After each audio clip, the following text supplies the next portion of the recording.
আজকের আমি আলু পটল রুই মাছের ঝোল করব। রুই মাছটা আমি নুন হলুদ মাখিয়ে নিয়েছি, এবার এটা ভেজে নেব।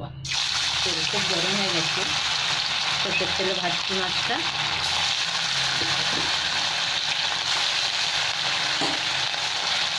অল্প অল্প করে ভেজে নেব। এখানে আমার মাছটা ভাজা হয়ে গেছে, এবার উঠিয়ে নিচ্ছি, আরও কটা মাছ দিয়ে দেবো।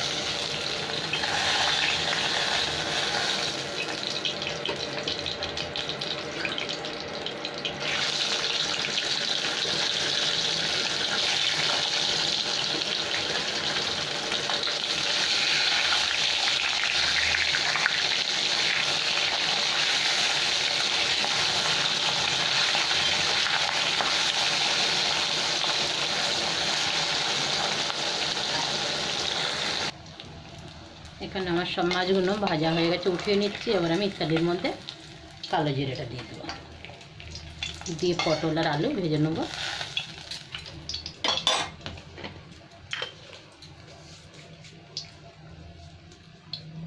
এখানে কালো জিরে দিয়ে দিলাম। এখানে কেটে ধুয়ে রেখেছি পটল আর আলু।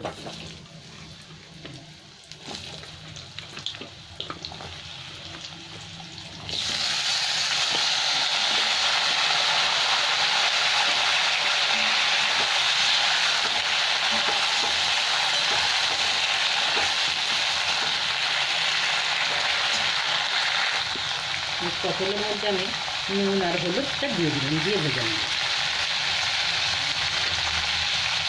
একটু হলুদ দিয়ে দিচ্ছি।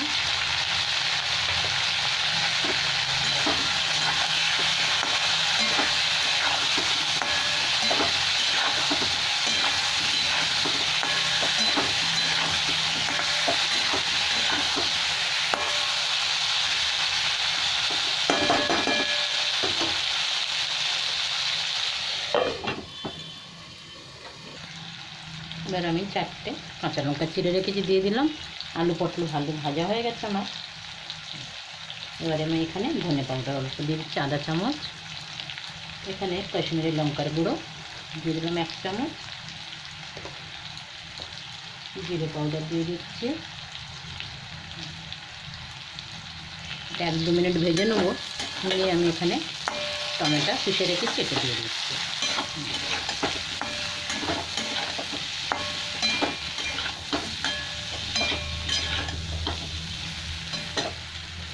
একটা টমেটো দিয়ে দিলাম।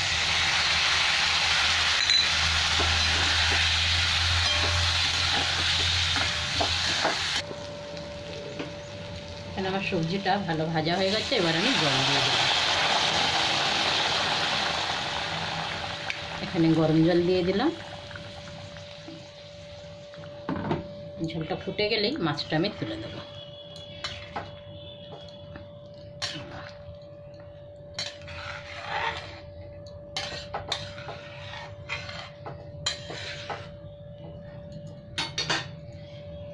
ঢাকা দিলাম, সবজিগুলো প্রায় সেদ্ধ হয়ে গেছে ভাজতে ভাজতে।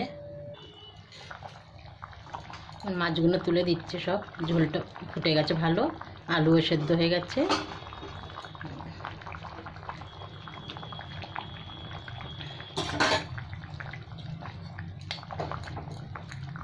এটা 1-2 মিনিট ফুটিয়ে নেব। আমার মাছের ঝোল হয়ে গেছে, পাতলা ঝোল মাছের। গরমের সময় তো পটল আলু পাতলা মাছের ঝোলও খুব ভালো হয় খেতে দুপুরবেলা, আর ঢাকা দিতে লাগবে না। এখন আমার মাছের ঝোলটা হয়ে গেছে, এবার আমি বন্ধ করলাম গ্যাসটা।